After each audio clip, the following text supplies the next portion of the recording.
Halo semuanya, selamat datang di Gender Talk. Saya Akbar, host kamu hari ini bersama dua rekan saya yang akan membedah tema krusial yang berjudul Gender di Ruang Publik. Analisis kritis atas representasi, ketimpangan, dan aksi perubahan. Isu gender di ruang publik merupakan permasalahan sosial yang hingga kini masih menjadi topik penting. Keberadaan perempuan seringkali dihadapkan pada tantangan struktural, kultural, dan bahkan simbolik. Untuk memahaminya, kita harus bisa membedakan antara seks yang merujuk pada aspek biologis dan gender yang merupakan konstruksi sosial dan budaya yang melekat pada individu berdasarkan jenis kelamin mereka. Pembagian ini melahirkan dikotomi antara ranah publik yang diasosiasikan dengan laki-laki dan ranah domestik yang dilekatkan pada perempuan. Akibatnya, peran perempuan di ruang publik kerap kali direduksi dan dibatasi. Konsep ruang publik Habermas yang menekankan ruang rasional untuk dialog dikritik karena mengabaikan eksklusi historis terhadap perempuan. Bahkan, Iris Marion Young menegaskan bahwa ruang publik dianggap tidak universal, sesungguhnya bersifat eksklusif dan maskulin. Terakhir, dalam menganalisis ketimpangan, kita wajib menggunakan perspektif interseksionalitas.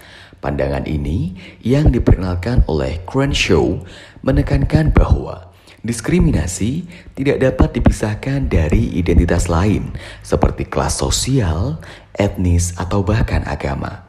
Perspektif ini membantu kita menjelaskan bahwa perempuan dari kelompok miskin atau minoritas etnis menghadapi tantangan yang lebih kompleks.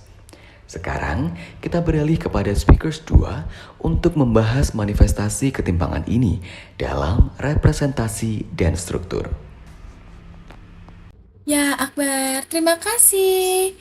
Saya Ferdian, speaker 2 mau bahas drama di ruang publik. Dimulai dari media. Media itu powerful, tapi seringkali jahat. Perempuan di sana sering cuma dijadikan objek atau cuma digambarkan sebagai sosok yang sibuk di dapur. Padahal kapasitas mereka luas. Parahnya, ada standar ganda yang mana kalau cewek sukses di publik dibilang lupa kodrat. Tapi kalau cowok yang sukses dipuji tangguh dan bertanggung jawab. Masalah digital juga gak main-main. Media sosial harusnya jadi tempat curhat dan ekspresi, tapi malah jadi medan perang kekerasan berbasis gender online. Aktivis dan politisi perempuan sering dibully, diancam, diambil datanya, sampai disebar-sebarkan data pribadinya. Ini cara modern untuk membungkam suara perempuan. Selain itu, ada rintangan struktural yang kayak tembok tebal. Contohnya di kantor. Perempuan sering dapat upah lebih rendah, walau kerjanya sama. Kesenjangan gajinya lumayan loh, sekitar 25-34%. Di politisi juga seperti itu. Meskipun sudah ada kuota 30%, kursi perempuan masih sedikit karena budaya patriarki yang menganggap politik itu dominan cowok. Kebijakan kuota ini kadang cuma menjadi formalitas. Ini semua akhirnya melahirkan beban ganda, yang topiknya akan dibahas oleh speaker 3. Ya, salah satu persoalan utama yang dihadapi perempuan adalah beban ganda. Kewajiban menjalankan peran domestik sekaligus berpartisipasi di ruang publik. Masyarakat patriarkal masih menganggap tugas utama perempuan adalah mengurus rumah tangga. Ini menciptakan tekanan psikologis dan sosial.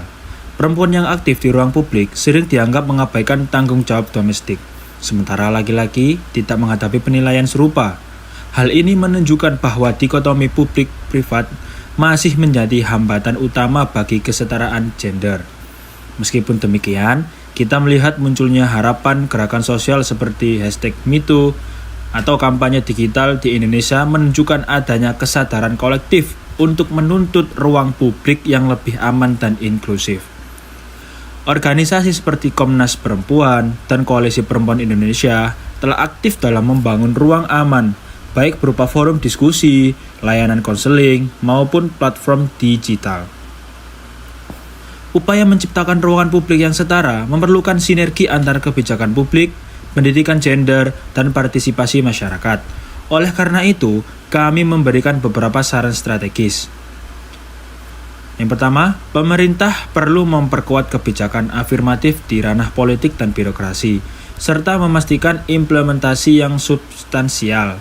Yang kedua, lembaga kerja harus menyediakan fasilitas pendukung seperti cuti ayah, penitipan anak, dan fleksibilitas kerja untuk mengurangi beban ganda. Yang ketiga, perlibatkan laki-laki sebagai sekutu dalam advokasi kesetaraan juga menjadi faktor penting untuk mengubah paradigma patriarkal yang sudah mengakar. Demikianlah gender di ruang publik mencerminkan dinamika relasi kekuasaan. Ketimpangan bersumber dari sistem yang patriarkal. Namun, gerakan sosial dan kebijakan afirmatif memberikan harapan menuju ruang publik yang lebih setara. Terima kasih banyak kepada speakers 2 dan 3 atas wawasan yang sangat luar biasa. Dan terima kasih kepada para pendengar. Sampai jumpa di episode Gender Talk berikutnya. Terima kasih dan sampai jumpa.